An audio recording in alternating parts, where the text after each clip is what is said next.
Statistics. Statistics. Statistics. Statistics. Statistics. Statistics. Your first point about I think it was 9 billion years, something like that. Truthfully, it's a little too late for me to look up any kind of apologetic response or anything like that. I know there's a lot of responses out there. I don't know. I'm just going to move right along to your second point. Abiogenesis, or abiogenesis, or however you say it. I'm not really sure. Yes, I understand what you're saying, that it isn't reasonable to just throw something in there. However, I mean, let's look at one of the things that we really consider, panspermia, where we believe that alien life brought it to Earth. Now that's something that for one, we gotta find the alien life. We haven't found that yet. For two, then we gotta find out how alien life was formed. So I think that's even less reasonable than putting a deity there. At least in my mind. Maybe you find it more reasonable. I don't know.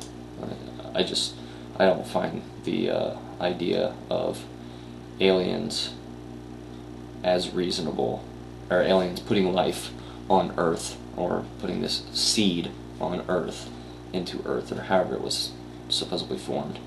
I don't find it very reasonable at all. In fact, I find the prospect of a deity starting it a lot more reasonable than aliens, because then we'd still be stuck with the idea of, well, how did aliens, how did life form for aliens? How was that? How did that start? Anyways, 3, you talk about religious people. I think you said in the video, I can't remember for sure, but I think you said are more likely to commit crimes than atheist people.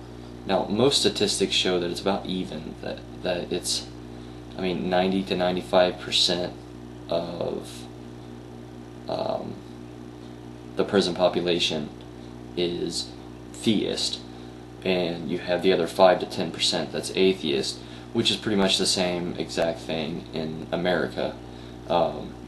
90 to 95% is theist, and 5 to 10% are atheist. Now, when we talk about just theist in general, it's kind of hard, because you don't know the amount of people that are highly religious. So if we took the amount of people that were highly religious versus the people who were atheists, I think those numbers would be dramatically different. Maybe I'm wrong. I don't know. 4. No static moral code. You can see how morals have, over time, evolved, even though I don't like to use that word as much as you do, or a lot of atheists do. But we can see the evolution of morals. Yes, we can. However, if Christians all lived their lives according to the New Testament and how it commands and how it shows to live your life, we would see a static moral code. So, because we don't, most Christians do not live their life according to the New Testament and how they should live their life, you see the effect of a non-static moral code. Now, I know I'm going to get comments about the Old Testament and whatever else. If you have questions about the Old Testament and why people aren't still stoned, or whatever you like to, whatever part of Deuteronomy you want to throw at me, please go and ask someone who is Jewish. Okay? Jewish people still believe completely in the Old Testament. They do not believe in the dispensation or the age of grace. So please go ask them. Please, just Ask them. Don't. Not don't. No. No. Stop. Okay. 5. You say that 92% of child molesters are Christians. Now, obviously, you saw in your own statement that, or you asserted that you were not saying that being a Christian makes you become a child molester. That more than likely, being a child molester would lead to Christianity because of the trusting and the accessibility of children in a setting like that.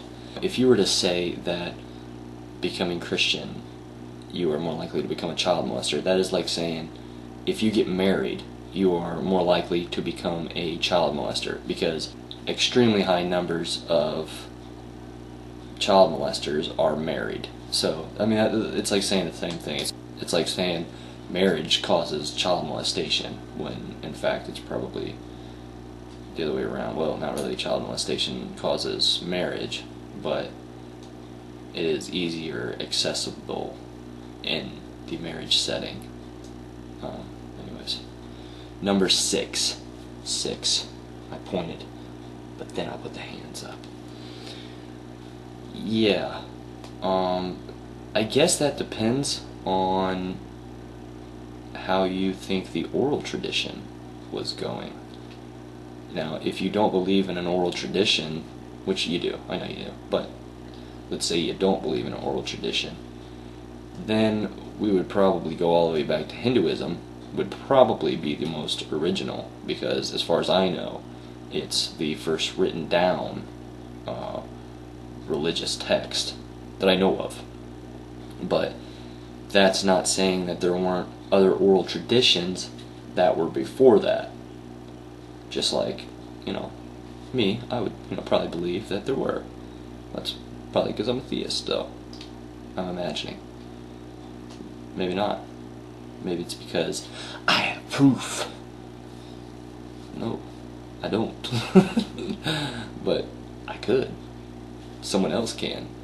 No, oral traditions are hard to show proof of, obviously. So I don't know.